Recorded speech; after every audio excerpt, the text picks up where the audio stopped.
ಸೋಮ್ಯ ಅಂತೆ, ಕರ್ಣಾಕರನ್ ಅಂತೆ, ಯುವರಾಜ್ ಅಂತೆ, ಲಕ್ಷ್ಮಿ ಅಂತೆ, ವಸಂತ ಅಂತೆ. ಏನು ಈ ರೀತಿನ ಆ ಟ್ಯಾಂಕ್ ಹೆಂಗೆ ಹೊಡೆದು ಬಿಸಾಕಿದಾರ ನೋಡಿ.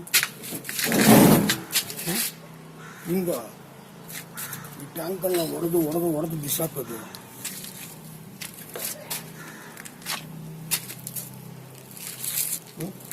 ಹೆಂಗೆ ಹೊಡೆದಾಕೊಂಡು ಕುಂತಿದ್ದಾರೆ ನೋಡಿ. ಈ ಮನೇನ ಹೆಂಗೆ ಹೊಡೆದು ಹಾಕಿದ್ದಾರೆ ನೋಡಿ. ಆ ಟ್ಯಾಂಕ್ ಹೊಡೆದು ಹಾಕಿದ್ರು ಹೊಸ ಟ್ಯಾಂಕ್ ತಂದ. ಈ ಟ್ಯಾಂಕ್ ನಮ್ಮ ಮನೆಯೇ ತಳ್ಳಿದಲ್ಲ, ಮನೆಯೇ ಬಿದ್ದೋಗಿದೆ. ಯಾರು ಮಾಡ್ತಾರೆ ಇದನ್ನು? ಎರಡು ತಮ್ಮಂದು ಹೆಂಡತಿ ಮಾಡ್ತಾರೆ ಅಂತಾರೆ.